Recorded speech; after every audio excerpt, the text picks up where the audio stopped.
Seigneur. Ce n'est pas normal. Alléluia. Donc, c'est pourquoi la Bible dit la bonne volonté selon Dieu consiste à raison de ce qu'on a. Le Seigneur connaît nos limites. Donc, avec ce que le Seigneur est en train de nous enseigner déjà ici, il sait que nous sommes capables de faire quelque chose. Alléluia. Il ne faut pas attendre que tu deviennes, je ne sais pas quoi, maître ou quoi. Tous, nous avons commencé avec le peu que nous avions réussi. Et le Seigneur est toujours fidèle et juste selon ses paroles. Il est écrit, on donnera à celui qui en a, et à celui qui en manque, on retirera même le peu qu'il avait. Alors faisons attention. Amen. Nous avions commencé notre message hier. Permettez que je prenne l'enregistrement. Nous avions commencé notre message hier dans cette conférence formation des ouvriers de la dernière ère. Et nous avons parlé sur l'importance ou la grâce d'être compté parmi les ouvriers de la dernière heure. Puisque nous sommes à la dernière ère, je pense que le gros du travail a été déjà fait. Les hommes ont fait, ont enseigné, mais par la grâce du Seigneur, selon la parabole que nous avions hier, les derniers groupes étaient venus 1 heure avant la fin du travail. Ce n'est pas parce qu'il n'y avait pas d'ouvriers, selon la parabole là, mais tout simplement parce que le chef a vu que ces gens-là étaient au chômage et il manquait de rien, il manquait de quelque chose pour manger. Il fallait leur offrir au moins le travail pour qu'ils puissent aussi gagner même la nourriture. Et c'est la grâce que le Seigneur nous accorde pour que nous puissions aussi bénéficier de sa bonté, de ses bénédictions. Et nous avons dit que, en ce qui concerne l'évangélisation, il y a un salaire, il y a des bénédictions pour la vie présente, il y a aussi des bénédictions pour la vie à venir. L'évangélisation étant la priorité de Dieu parce que le grand souci de Dieu est le salut des âmes. Et le seul moyen autorisé pour le salut des âmes, c'est la prédication de l'évangile. Et nous avons démontré quel genre d'évangile, c'est le message de la croix. Alléluia. Nous n'allons pas tout dire, mais nous sommes en train de continuer parce qu'il y a beaucoup à dire. Et nous avons aussi dit que ce message-là, le message du Seigneur est un message simple. On peut le résumer en quelques mots, en peu de mots. Puisque Christ, quand il a envoyé les disciples, il leur a dit, allez et dites ceci, répandez-vous car le royaume des cieux est proche. Et c'est le même message que nous portons pour dire, répandez-vous car Jésus revient bientôt. Jésus revient bientôt équivaut à dire que le royaume des cieux vient. Parce que Jésus, c'est le roi de ce royaume-là. Amen. Mais malheureusement, je crois que ça c'est parmi l'une des raisons pour lesquelles nous devons annoncer, selon le premier message qui nous a été donné aujourd'hui, malheureusement, ce que nous constatons aujourd'hui et que nous appelons parfois évangélisation est autre chose. Alléluia. Vous savez, à un certain moment, moi, personnellement, je me disais, dans cette ville, il est plus important d'implanter une église. Parce que vous pouvez analyser la chose ensemble avec moi, vous verrez que dans la plupart des quartiers de Kinshasa, dans chaque avenue, peut-être à une distance de 100 mètres ou 200 mètres, il y a une église. Amen. Et je me disais que ça vaut plus la peine d'implanter une église à Kinshasa, nous en avons assez. Et c'est l'impression que tout le monde a. Et c'est l'impression surtout que les détracteurs, les ennemis de Dieu présentent à ce qui concerne les églises. Ils disent qu'il y en a trop plein. Alléluia. Cela peut paraître vrai, mais si vous constatez la réalité de ces églises-là, vous verrez que Parfois, nous les appelons églises tout simplement, mais il n'y a rien de l'église du Seigneur là-dedans. Amen. Puisque l'église doit enseigner la parole de Dieu. Comme l'a dit, bien-aimé enfant moi, des choses qui se passent dans l'église laissent à désirer. L'église peut ne plus être église alors que les gens continuent à adorer et à prier, croyant qu'ils sont encore église. Puisqu'une église qui abandonne déjà la mission principale s'écarte déjà de la mission de Dieu. Alléluia. Si elle continue, elle ne sera plus église. Une église qui enseigne autre chose que Jésus-Christ, qui enseigne le monde, la vie du monde, n'est plus une église. Il suffit de parcourir un peu notre ville, surtout au moment où se tiennent beaucoup de conférences dans cette ville, à la saison sèche, et regardez tout simplement les affiches qui annoncent des conférences sur le mur. Vous allez voir des thèmes qui sont proposés, donc des enseignements qui sont donnés, ce qui représente les enseignements donnés dans les églises. Moi, parfois, ça m'étonne. Quand je viens devant une telle affiche, parfois j'ai mon téléphone, je prends la photo pour analyser un peu les thèmes de l'enseignement. Il n'y a pas longtemps, j'ai vu un enseignement qui s'intitule « L'éternuement du crocodile ». Il y en a beaucoup. Des titres pompés qui en réalité n'ont rien à voir avec les saluts, avec le royaume de Dieu. Et je me suis demandé, même si en réalité nous ne pouvons pas dire que nous connaissons tout, mais nous connaissons quand même les fondamentaux de la Bible. Nous connaissons presque toutes les histoires de la Bible. Nous avons presque lu, j'ai eu quand même l'occasion de lire la Bible dans son entièreté. Mais je me demande parfois face à de tels thèmes, si qu'est-ce qu'on va enseigner? Qu'est-ce qu'il y a à voir avec il y a des titres parfois qui sont injurieuses. Alléluia. Et il y a aussi des titres qui sont flattés. Une fois je me disais, la salle qui nous était offerte à cette pendant que nous devions un peu de tableau, sur lequel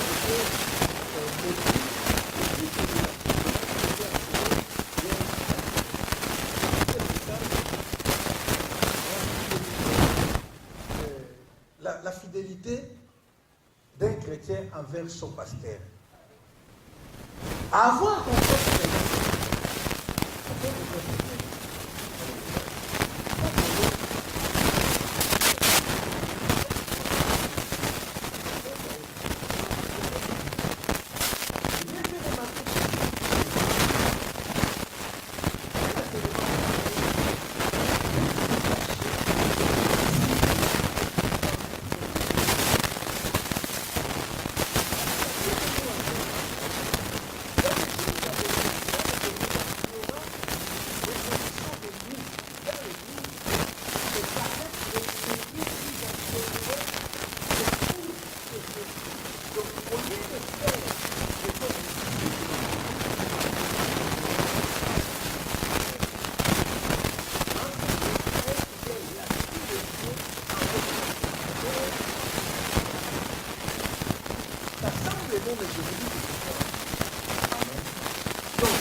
il faut que je reste fidèle à mon pasteur.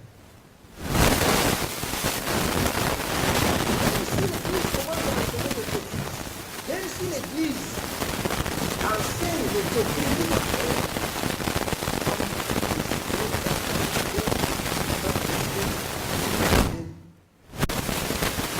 apparemment pour les pasteurs, c'est bien la ça va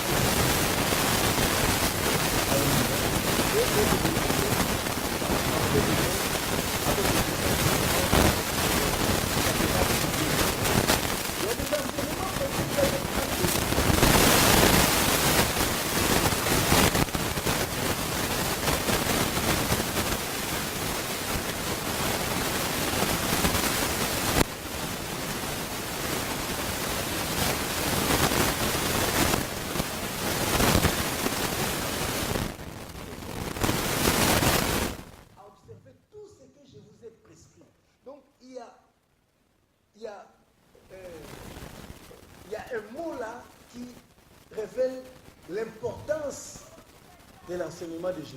Quand on dit enseignez-leur à observer tout ce que Jésus dit, nous devons enseigner ce qui est dans la Bible.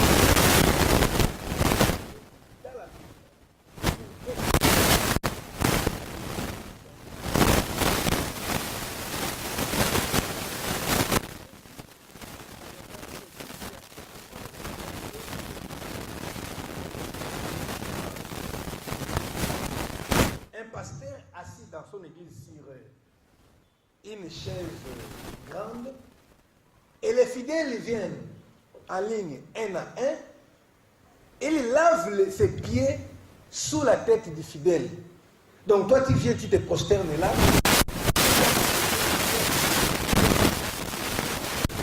nettoie ses pieds, tu t'agenouilles là, cette eau-là coule sur ta tête.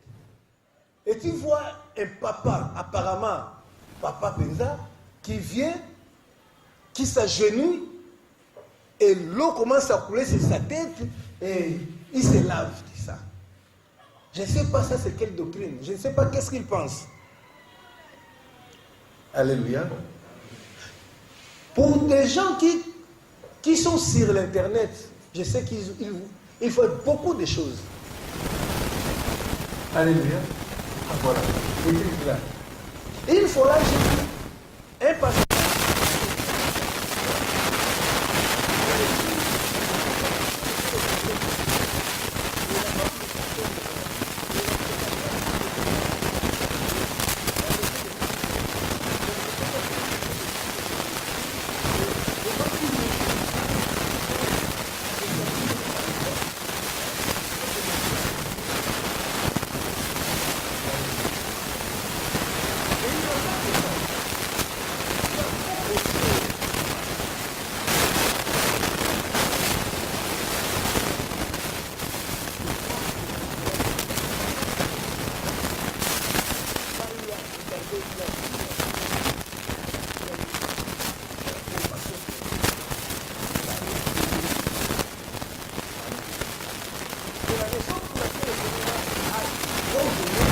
Que nous puissions prier pour qu'il envoie, que lui-même envoie des ouvriers. Et moi, je crois que nous sommes là. Devant cette question, devant qui c'est cet avenir, et une question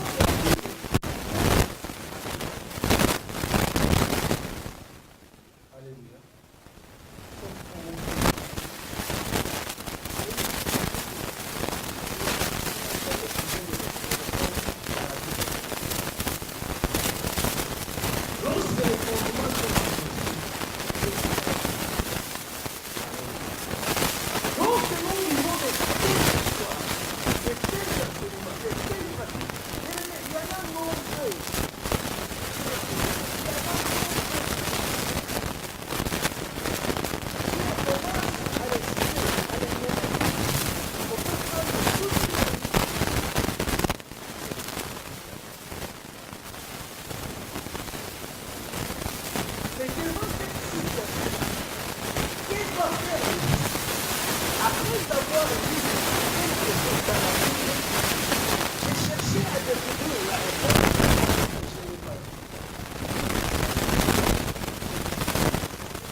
Mais je vais te dire une chose.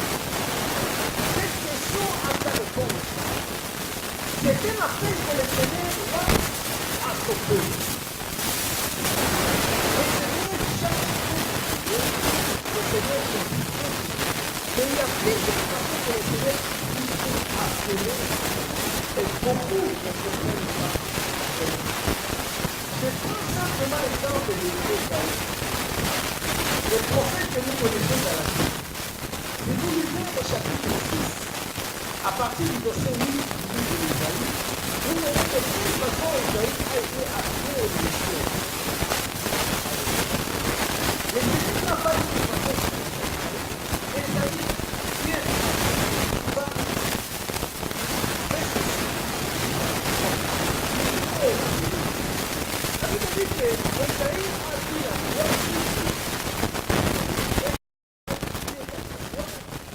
et il s'est crié, homme que je suis, j'ai vu Dieu, je dois mourir parce que je suis un péché. Alléluia. Mais il n'était pas mort, malgré cela. Il a entendu la voix de Dieu dire, le Seigneur a posé la question, qui enverrons-nous? Alléluia. Qui enverrai-je? C'est ça, la question que le Seigneur a posée. Donc, le Seigneur n'a pas demandé à Esaïe de façon explicite.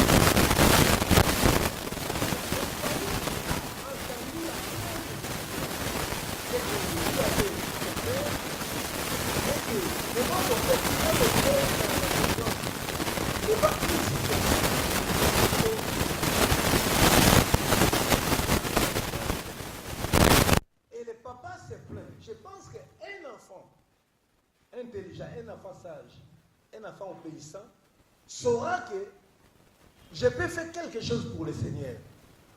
Et c'est comme ça que Esaïe a répondu, le Seigneur me voici, envoie-moi. Alléluia. Est-ce que Dieu ne voyait-il pas Esaïe à côté là? Et qui a permis qu'Esaïe voie la gloire de Dieu si ce n'est Dieu lui-même? Alléluia. Donc j'insiste pour te dire que si le Seigneur t'accorde cette occasion de me suivre, de suivre cet enseignement, de comprendre que dans ce monde, il n'y a que des églises peut-être que des noms.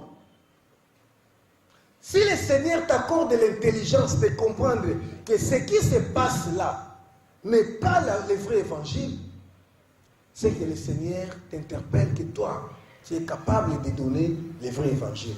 Alléluia. C'est ça l'essence de cette question-là. Lorsque les justes voient que les fondements de Dieu, les bases de la doctrine sont renversées aisément par ceux qui se disent serviteurs de Dieu, c'est que le Seigneur est prêt à accorder, à donner cette mission à un autre serviteur.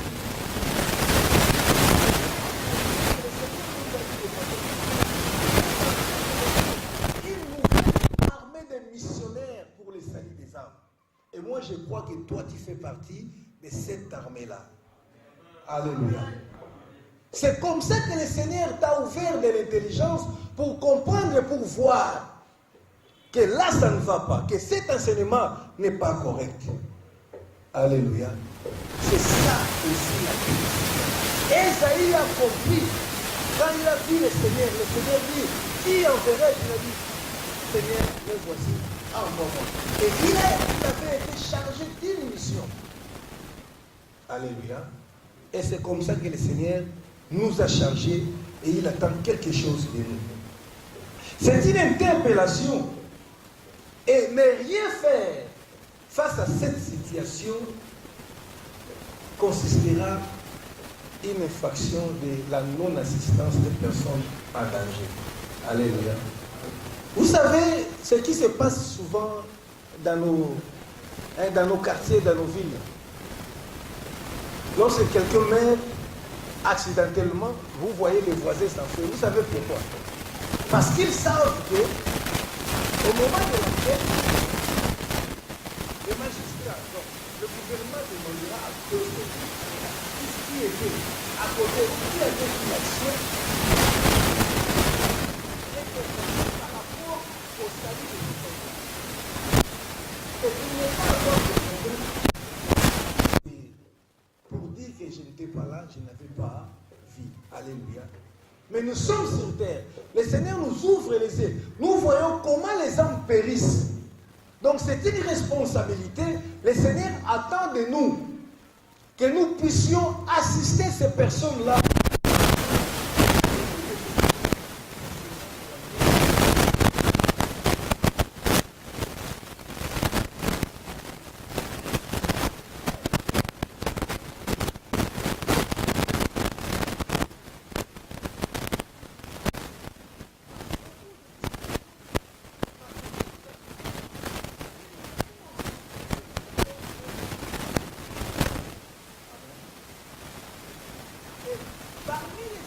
que le Seigneur nous a donné, nous n'avons pas de selon ce qu'il a dit. Il y a des âmes offensives et des âmes offensives. Et moi, je préfère, je vous conseille, que dans une bataille, vaut mieux attaquer que de défendre. Alléluia. Si vous vous mettez à défendre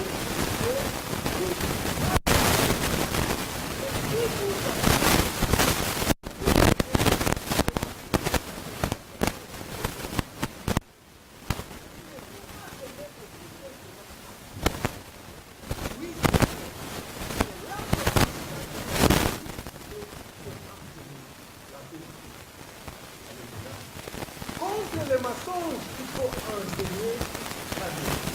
C'est l'épée de l'esprit qui est la parole de Dieu, enseignée dans sa vérité, qui peut affranchir, libérer ces peuples qui sont devenus captifs par des hommes pour l'être opérateur.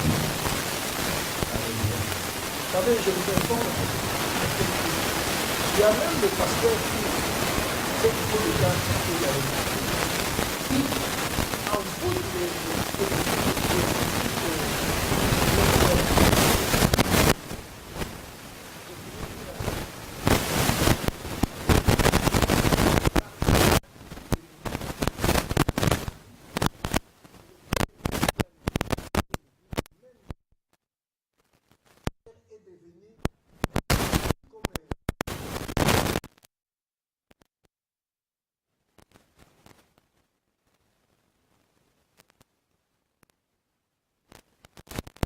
une femme disait à son mari que, vous savez que le pasteur est en train de me faire la peau. Vous savez les frères, comment est-ce qu'il a fait il s'est fâché sérieusement contre sa femme. Tu cherches des problèmes avec l'homme de Dieu. C'est un oint de Dieu, tu ne peux pas dire ça. La femme dit à son mari, non, je vous dis sincèrement. Alléluia. Et jusqu'à ce que la femme accepte cet homme-là. Donc ces gens-là manipulent les gens jusqu'au moment où tu ne peux plus refuser quelque chose de Dieu. C'est par la puissance de la vérité, de la parole de Dieu, accompagnée des prières, que nous pouvons libérer ces âmes-là. Alléluia. Alors c'est l'évangile que le Seigneur a mis entre nos mains qui peut libérer ce peuple-là, qui peut sauver ces âmes-là. Alléluia. Je vais dire juste un petit truc à propos de l'évangile, puisque l'homme de Dieu a enseigné, il a bien défini l'évangile que c'était. Et c'est l'origine. Il nous a dit qu'à l'origine, c'est un mot païen, c'est-à-dire c'était un mot utilisé par les nations, pas seulement dans la culture. Et la personne qui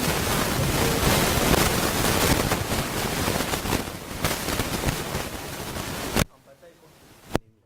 Et cette personne-là, quand il a mené, on l'appelait évangéliste parce qu'il apportait le message du bon Dieu. Alléluia.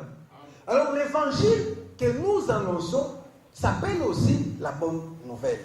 Pour que nous soyons à mesure de bien annoncer cette bonne nouvelle, nous devons comprendre l'essence réelle de cette bonne nouvelle de Jésus.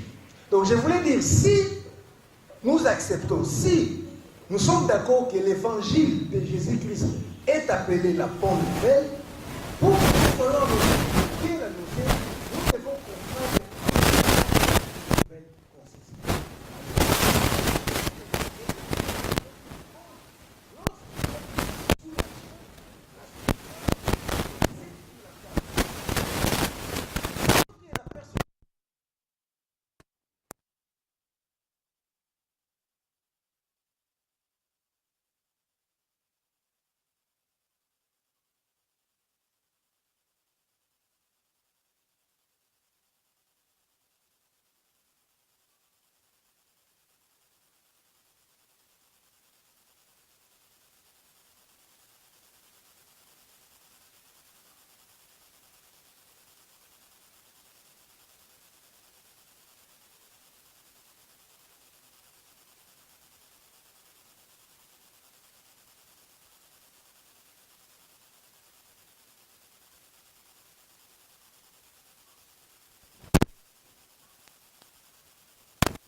Je prends un exemple.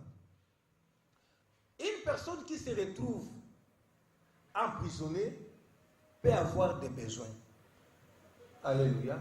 Des difficultés et beaucoup de problèmes. Mais pour une personne emprisonnée, sa bonne nouvelle, c'est la nouvelle de la libération. Alléluia. Pour une personne qui est prisonnier, sa bonne nouvelle ne peut pas être la nourriture ou un nouveau vêtement qu'on lui a acheté. Si vous achetez un nouvel habit à un prisonnier, il le prendra, mais peut-être il ne le portera même pas parce qu'il n'est pas en état de porter un bel habit. Alléluia. Donc, une bonne nouvelle est censée soulager la douleur ou la difficulté de la personne qui se trouve dans les problèmes. Amen. Et dans le monde, les difficultés, les problèmes que nous avons se diffèrent des uns des autres. Mais la bonne nouvelle de Jésus-Christ, l'évangile de Jésus, est un évangile universel. Cela veut dire que les problèmes, la bonne nouvelle, les problèmes que la bonne nouvelle de Jésus soulage, doit être aussi un problème universel. Je ne sais pas si vous comprenez un peu ce que je suis en train de dire. Alléluia. La bonne nouvelle doit soulager les problèmes de l'homme.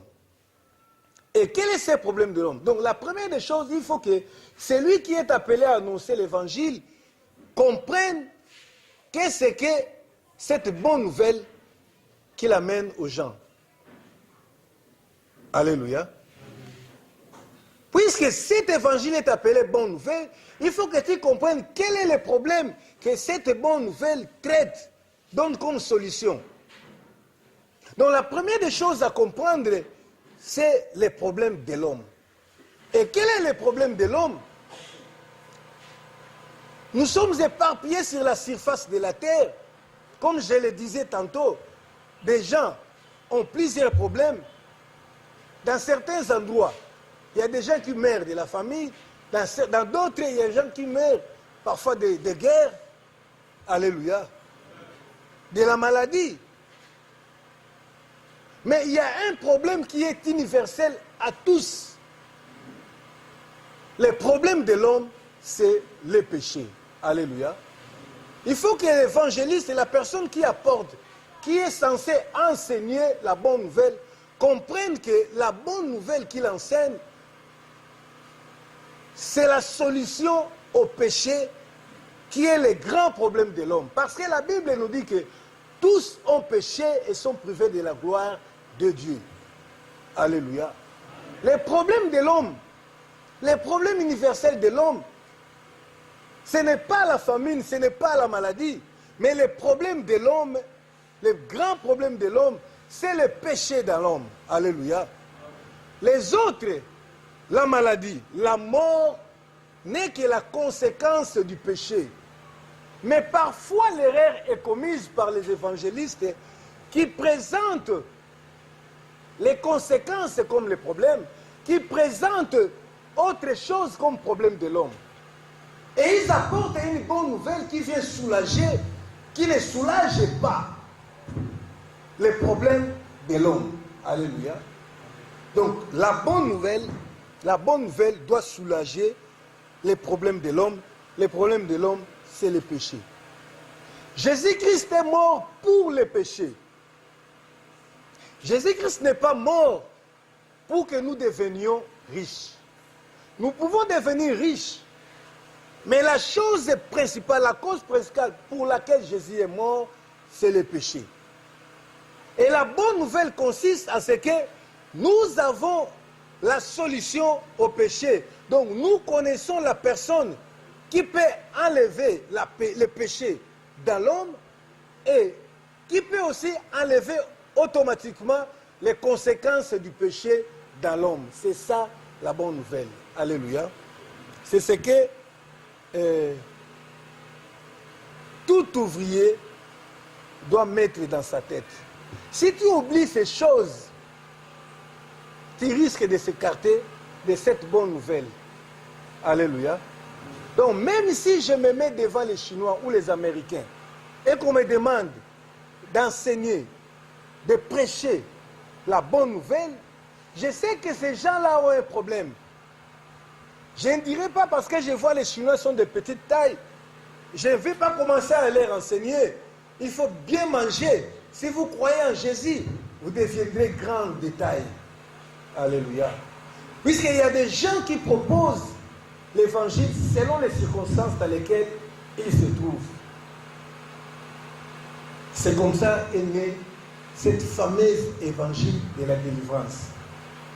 Comme dans ces quartiers, les gens sont pauvres, ils manquent de l'argent, il faut leur enseigner que si tu crois en Jésus-Christ, il te donnera de l'emploi. Si tu crois en Jésus, tu auras de l'argent, tu auras des voyages, tu deviendras grand. Alléluia. Ce n'est pas ça l'évangile. L'évangile porte la solution au problème de l'homme. Le problème de l'homme, c'est les péchés. Et Christ est mort pour nos péchés. C'est ça la solution du problème. Alléluia. Alors, quand je me mets à enseigner l'évangile, donc je viens annoncer à l'homme que les problèmes qui nous tracassent tous, je sais que certaines personnes peuvent avoir des problèmes en ce qui concerne le chômage, la maladie, des petits problèmes, mais le fondamental du problème, c'est le péché. Et d'ailleurs, la Bible nous dit que c'est à cause du péché que la terre a été maudite. Donc si aujourd'hui les gens sont au chômage, c'est à cause du péché. Amen. Si aujourd'hui, il y a des difficultés, il y a des assassinats, il y a les vols, il y a les mensonges, c'est à cause du péché. Et la finalité, la fin de toutes choses à ce qui concerne le péché, c'est la mort. Or, ce qui nous tracasse tous, c'est la mort. Tu peux avoir l'argent, tu peux être grand, mais un jour, tu te demanderas pourquoi la mort. Et la mort viendra. Alléluia. La mort viendra parce que tous ont péché et le salaire du péché, c'est la mort. Alléluia. Alors, il est important qu'un évangéliste ait un plan du message de Jésus dans sa tête pour bien enseigner, pour bien donner cet évangile-là. C'est comme ça que je vais donner un plan. Il faut que nous soyons à mesure d'avoir ce plan-là en tête partout pour que nous sachions comment enseigner ou donner l'évangile. Et que ça ne soit pas l'escroquerie. Qu'est-ce que j'appelle l'escroquerie? Une fois, j'ai constaté un prédicateur, il prêche. Il prêche, je ne sais pas qu'est-ce qu'il a prêché, mais à la fin, pour amener les gens à Jésus, il demande à la foule que celui qui veut être béni, qui a un problème d'emploi, qui a un problème de stérilité, qui a un problème de mariage, qui a un problème de cela, si tu as un problème, tu te lèves et nous allons prier pour toi. Imaginez-vous dans les pays comme les nôtres, quelqu'un qui se tient devant une foule de plus de 1000 personnes et il cite ce problème-là. Combien auront des problèmes? Certainement, un bon nombre s'est levé pour répondre. Parce qu'ils avaient besoin d'être soulagés quand même dans les problèmes-là. Mais là, il s'est fait qu'après, il demande à tous ceux qui étaient levés, qui voulaient être bénis par Dieu, qui voulaient avoir de l'emploi, du mariage, d'abord d'accepter Jésus-Christ comme Seigneur et Sauveur. Et en ce moment-là, il priera pour qu'il ait l'emploi, de l'argent, etc. Cela peut paraître comme anodin, mais je vous dis que c'est très sérieux quand un évangéliste annonce comme ça l'évangile de Dieu. Les personnes qui s'étaient levées, qui voulaient de l'emploi, ne peuvent pas refuser d'accepter Christ comme Sauveur, parce que la condition pour avoir l'emploi ou la bénédiction de Dieu se trouve cette prière-là. Et surtout que ça ne va pas prendre plus de 10 minutes.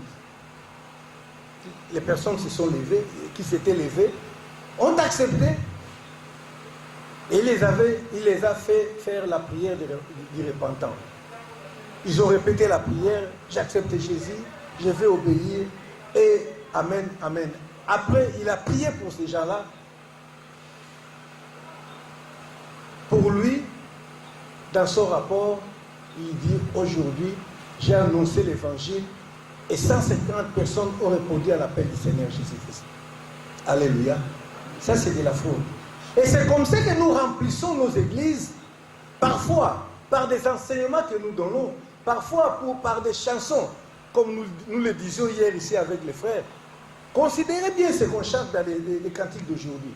Il y a les cantiques qui disent tout simplement, j'étais en Jésus, je suis devenu riche. J'ai fait ceci, cela, et le Seigneur m'a béni. Pour dire aux gens que venez, venez, et vous serez bénis. Alléluia. Alléluia. Les chants d'aujourd'hui ne chantent pas que venez, afin que vous soyez pardonnés de vos péchés et que vous recevez la vie éternelle. Non. Les cantiques montrent toujours, c'est Jésus qui bénit, qui guérit, qui élève. Je suis devenu grand. Ça a étonné les quartiers, ça a étonné les... Et ce sont des chansons qui cartonnent. Et à la fin, on chante au nom de Guégué. Alléluia. Je vais bien les chansons de ces frères-là. Amen. Je ne le dis même pas. Il ne s'appelle même pas frère, puisqu'il n'est pas de notre famille. Ça, c'est une autre famille. Alléluia. Donc, il faut que le message soit bien présenté pour que l'homme qui écoute le message arrive à la repentance. Puisque la condition pour recevoir le royaume des cieux, il faut passer par la repentance. Alléluia. Et le plan du message que je vais donner en quelques minutes, afin que nous entrions dans le débat, dans le partage. Un bon plan de message de l'évangile se constitue, bon, nous l'avons constitué en 6 points. Peut-être c'est nous qui avons sorti ces 6 points, mais je pense que ce plan est quand même acceptable. La première des choses à faire lorsque j'enseigne, c'est de présenter les problèmes de l'homme et ses conséquences. Parce qu'il arrive souvent qu'une personne a des problèmes, mais il ignore ses problèmes même. Il arrive souvent qu'une personne soit malade, mais il ne se rend pas compte qu'il est malade. À moins que le médecin ou l'infirmier les diagnostiquent et lui disent « tu es malade ». Alléluia. Donc il faut d'abord présenter à tout homme son problème. Vous savez, la personne qui est malade, qui a de la fièvre, peut penser que son problème, c'est le froid qu'il sent là. En réalité, ce n'est pas ça. Alors, une personne qui est malade, une personne qui est pauvre, une personne qui est dans une condition difficile, pensera bonnement que son problème, c'est le manque d'argent, c'est le chômage ou quoi que ce soit. Mais le problème qui est en lui, c'est le péché. Alléluia. Alors, il faut enseigner, il faut dire à l'auditeur que le problème que tu as, c'est le péché. Pourquoi nous savons que le problème de l'homme, c'est le péché? Parce que la Bible nous dit dans Romains 3, 23 que tous ont péché et sont privés de la gloire de Dieu. Vous savez qu'il y a certaines personnes qui ignorent même qu'ils sont pécheurs. Alors, il faut rappeler aux hommes qu'ils sont pécheurs. Non pas parce qu'ils aiment le péché, parce qu'ils naissent pécheurs. Alléluia. Et parfois, il est important de citer quelques péchés qui vous viennent en tête, afin que la personne là se retrouve. Et d'ailleurs, le Saint-Esprit peut faire que vous citiez quelques péchés que commet cet homme-là. Alléluia. Il y a des gens qui ne savent même pas que vivre dans tel état est un péché. Parce que le péché, ce n'est pas l'homme qui décide sur ce qui est péché ou qui n'est pas péché. La Bible dit que c'est Dieu qui est notre législateur. Donc c'est lui qui déclare tel acte péché. Le péché, c'est quoi? C'est la désobéissance à la parole de Dieu. Alléluia. Alors quand vous allez commencer à enseigner pour montrer à l'homme son péché, qu'il est péché, et qu'à cause de ses péchés, il mérite la mort. La preuve en est qu'il va mourir, puisque tout le monde a la conscience d'une mort évidente. Alléluia. Tout le monde sait qu'il mourra un jour. Et il lui dit que C'est la cause pour laquelle tous nous mourrons. Parce que Dieu a dit le salaire du péché, c'est la mort. Je crois à partir de là, la personne peut comprendre déjà qu'elle est une pécheresse. Amen. Mais cela ne suffit pas de s'arrêter parce que après avoir compris qu'il est pécheur ou bien qu'elle est pécheresse, il faut aussi lui montrer la solution du problème. Car il ne convient pas de déclarer les problèmes pour qu'il y ait la solution. Si je suis médecin et que je diagnostique une maladie chez une personne, je dois également lui montrer la solution. Sinon, mon travail étant médecin est nul. Alléluia.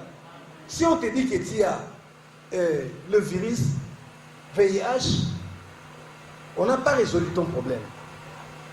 Si tu étais ignorant, peut-être que ça serait mieux. Maintenant que tu as connu et qu'on ne t'a pas donné la solution, c'est que là, le problème n'a pas été résolu. Alléluia. Alors, pour que le problème soit résolu, il faut que celui qui a diagnostiqué te montre la solution. Donc, après avoir démontré que tout homme est pécheur, je vais aussi montrer la solution que le Créateur a préparée pour le péché. Et selon Romains chapitre 5, verset 8, la Bible dit que au temps où nous étions encore pécheurs, Christ est mort pour nos péchés. Là, je crois que les pécheurs commencent un peu à se sentir un peu mieux. Alors que nous étions tous pécheurs, Christ est mort pour nos péchés. Il faut ressortir cet aspect-là. C'est cet aspect qui montre l'amour de Dieu. Et il y a d'autres versets qui peuvent confirmer ça. Selon Jean 3,16, la Bible dit que Dieu a tant aimé le monde qu'il a donné son Fils, afin que quiconque croit à lui ne périsse pas. Donc Dieu a donné son Fils pour que la destruction du péché ne m'atteigne pas. Pour que la mort ne m'atteigne pas et que je puisse recevoir la vie. Alléluia. Alors là, je montre déjà le problème et sa solution. Mais cela aussi ne donne pas toujours la solution parce qu'il ne suffit pas de connaître la solution pour être guéri. Mais il faut comprendre aussi comment appliquer cette solution-là. Alléluia.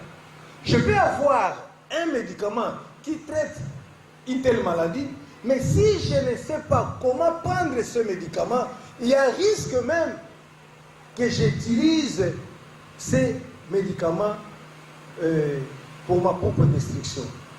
Alléluia. Donc maintenant,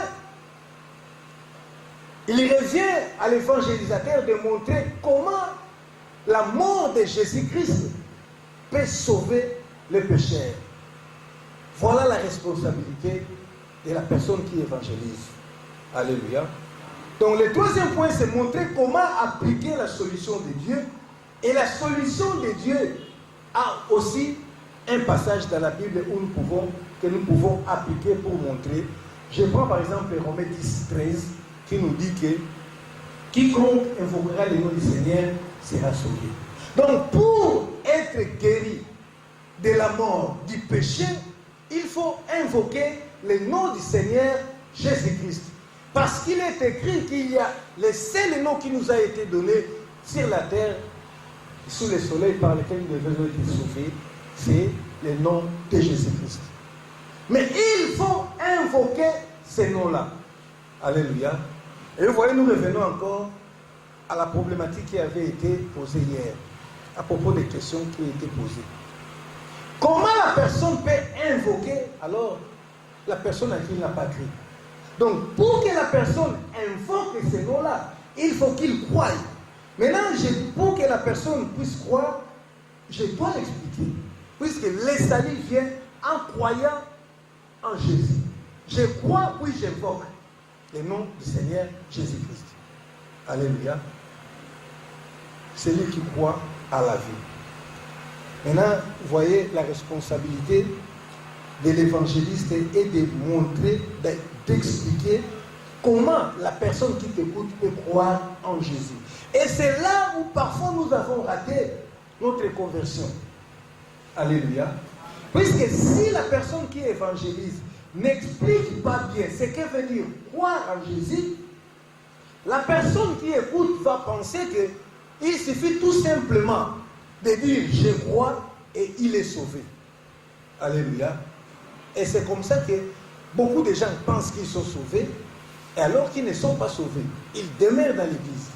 Il faut que l'évangéliste explique ce que veut dire croire en Jésus-Christ. Croire en Jésus-Christ veut dire quoi? Donc là, c'est que vous devez expliquer. Vous devez expliquer à la personne qu'il doit d'abord accepter son état de péché. C'est ce que nous avons dit. La personne doit accepter qu'il est pécheur, qu'il a vécu dans les péchés. Quelle que soit la petitesse de son péché, il doit comprendre qu'il est pécheur et voué à la mort. Alléluia. Et maintenant qu'il a compris qu'il est pécheur, il doit se repentir de son péché. Donc, repentir, cela veut dire quoi?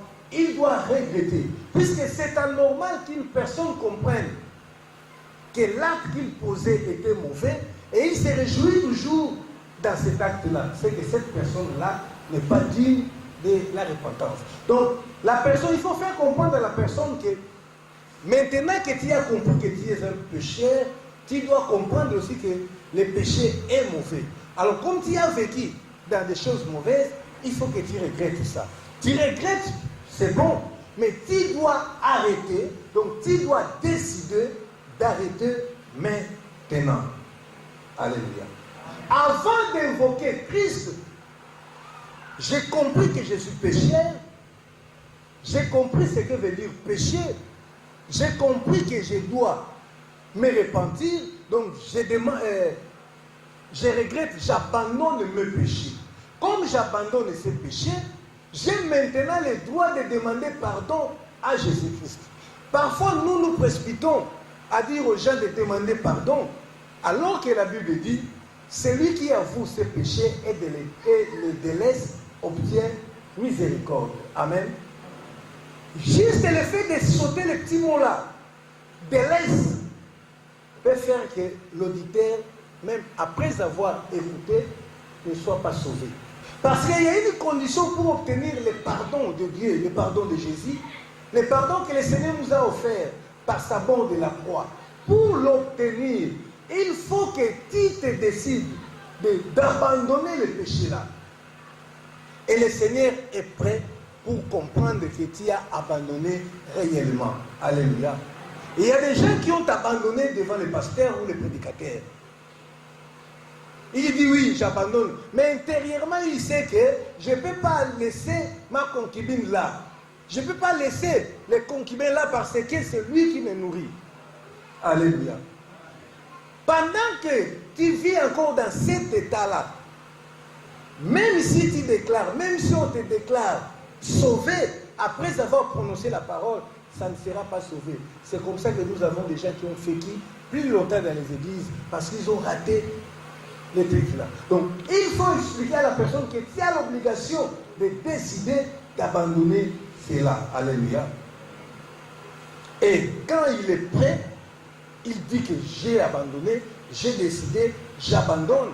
En ce moment-là, il peut invoquer le nom du Seigneur pour demander pardon et pour dire au Seigneur que j'accepte que tu es mort pour mes péchés et maintenant j'accepte de te suivre et d'abandonner ces péchés-là. Alléluia.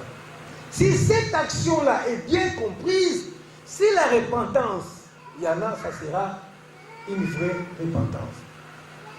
Il ne faut pas brusquer la personne, croire qu'en lui disant tout simplement de demander pardon, ça sera automatique. Non, le Seigneur réagit par rapport à la posée par la personne qui a écouté la parole. Alors il convient à l'évangéliste de bien exposer cette histoire-là. Sinon, tu es en train de travailler en vain et la personne-là va croire en vain. Alléluia. Ça, c'était le troisième point. Donc, après avoir expliqué à la personne comment croire en Jésus, comment se repentir, comment invoquer Jésus, il faut maintenant que je lui montre la gravité ou le danger de ne pas accepter Jésus-Christ. Il faut que les gens comprennent, parce que la Bible dit que Christ nous a envoyé annoncer au monde qu'il a été établi juge des vivants et des morts. Il jugera, il condamnera. Et pourquoi Dieu va condamner le monde? Il faut que tu puisses dire à l'auditeur ou bien à l'auditoire que Jésus va te condamner, non pas parce que tu es né dans le péché, mais parce que tu as écouté sa parole aujourd'hui et tu as refusé de croire. Alléluia. C'est ce que dit la Bible. Hein? C'est ce que dit la Bible dans Jean 3, 17 et 18. Généralement, nous nous arrêtons simplement à Jean 3, 16. Dieu a envoyé son Fils. Mais 17, la Bible dit que Dieu n'a pas envoyé son Fils pour juger le monde, mais pour que le monde soit sauvé. Celui qui croit est sauvé, mais celui qui ne croit pas est déjà condamné. Donc il faut exprimer ces choses-là pour qu'ils comprennent que refuser de croire appelle à la condamnation. Ce n'est pas une menace. Alléluia. C'est la vérité. Autant mieux dire la vérité, même si ça va choquer, mais que la personne comprenne que à la fin, j'encours ceci ou cela. Amen. Donc après, donc il faut qu'on parle du jugement, de l'enfer, de tout ce qui peut arriver à ceux qui refusent de croire en Jésus-Christ. Amen. Et le cinquième point consistera à appeler l'auditeur à la repentance. Puisque je t'ai annoncé ton problème, je t'ai montré la solution à ton problème, je t'ai expliqué comment appliquer cette solution-là, je t'ai montré les conséquences de ce qui peut arriver si tu n'acceptes pas, il faut que je t'invite officiellement à faire cette repentance. Alléluia. Hébreux 3, 15 dit qu'aujourd'hui, si vous entendez sa voix, n'endurcissez pas votre cœur. Donc il faut expliquer à l'auditeur que l'opportunité qui lui est accordée aujourd'hui peut ou ne peut jamais lui être accordée une autre fois. Amen. Parce que la Bible dit, dans Hébreux 9, 27, il est réservé aux hommes de mourir une seule fois et après vient le jugement. Et personne ne connaît le jour de sa mort. Donc il faut expliquer à l'auditeur. Acte 17, 30 dit que Dieu ne tient pas compte du temps de l'ignorance. Il invite tout le monde aujourd'hui à la repentance. Donc il faut exprimer les caractères actuels, maintenant, présents de l'évangile pour les saluts. Reporter à demain, personne ne connaît ce qui arrivera demain, ce que nous dit la Bible. Et le dernier point, ça sera lui conduire dans la prière. Si il accepte. Alléluia. Parce que les gens ne sont pas obligés de nous accepter. Dieu est vraiment démocrate à ce point-là. Il ne t'oblige pas d'aller au ciel, mais il te montre le chemin du ciel et le chemin de l'enfer. Il t'exhorte à choisir le chemin du ciel. Alléluia. Donc il faut, je crois que ces choses sont aussi écrites dans les livres qu'on va vous donner gratuitement à la fin de ces séminaires. Mais il convient d'expliquer pour que vous soyez vraiment à mesure de maîtriser. Et quand vous présentez comme ça l'évangile, soyez-en sûrs que vous avez bien présenté l'évangile. Mais vous n'êtes pas lié à la responsabilité du résultat. Parce que la conversion vient de Dieu seul. Alléluia. Moi, ma responsabilité se limite à présenter l'évangile tel que le Seigneur nous le donne là. Je vous enseigne, je vous montre, je vous propose, je vous dis, si vous êtes prêts, je peux vous aider dans la prière. Et si la personne est prête, comme elle ne connaît pas comment on prie, je peux la conduire. C'est comme ça que vous voyez cette pratique qui consiste à faire répéter la personne les paroles nécessaires pour son salut. Étant donné qu'elle a crié en son cœur et qu'elle parle par sa bouche, la Bible dit que quiconque invoquera le Seigneur sera sauvé.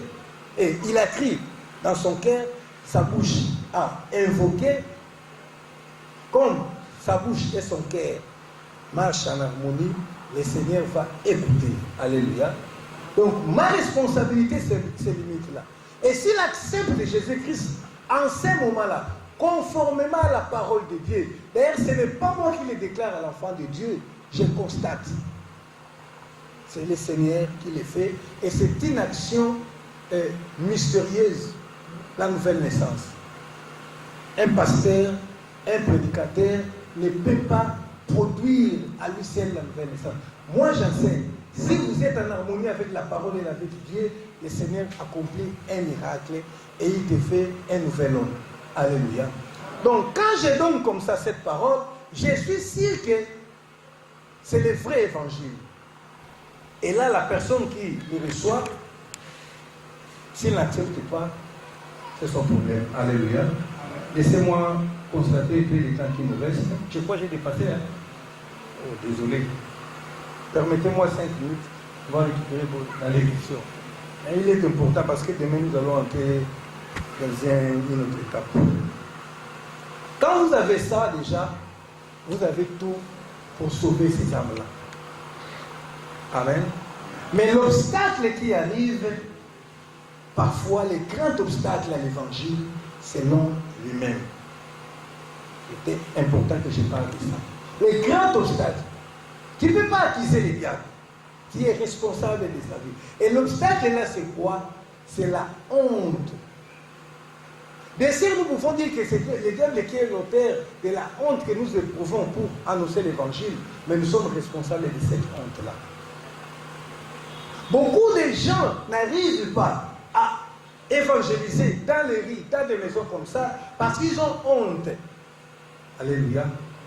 Et l'apôtre Paul a dit, je n'ai point honte de l'évangile, car je sais que c'est la puissance de Dieu pour les saluts de quiconque croit.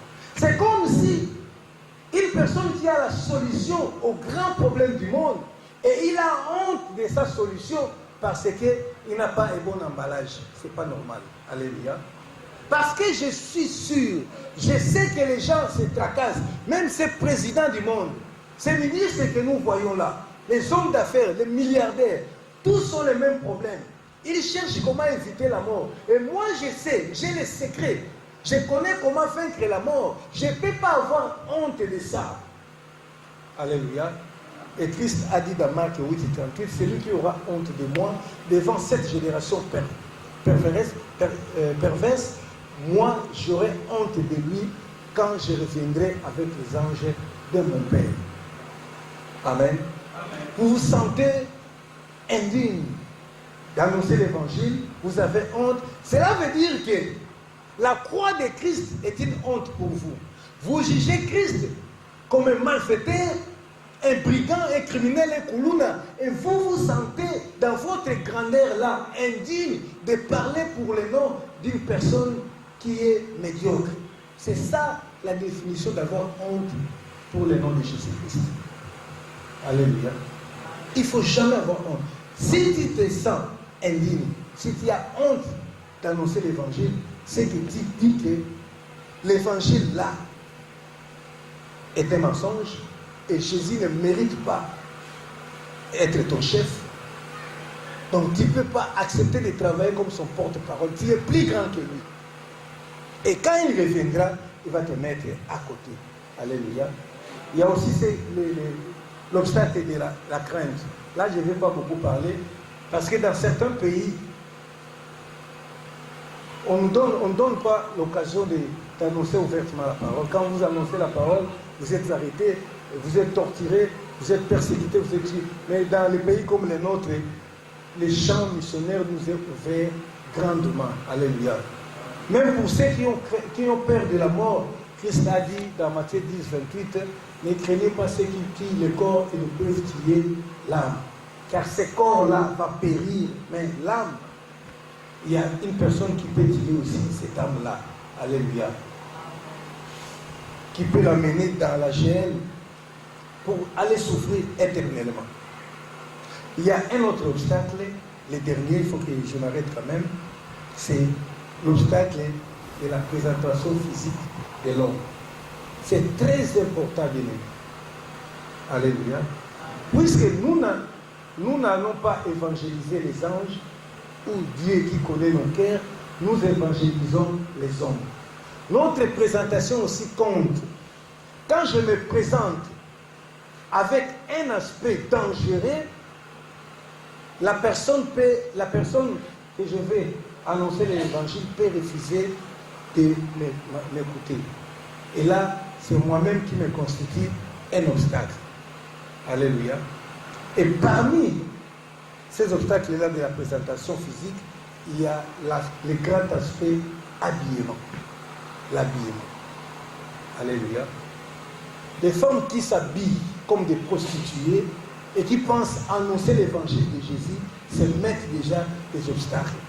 Tu peux venir avec ton pantalon et la personne qui t'écoute, il commence d'abord à te dire, voilà, tu sais que l'homme ne peut pas, la femme ne peut pas apporter l'habillement de l'homme.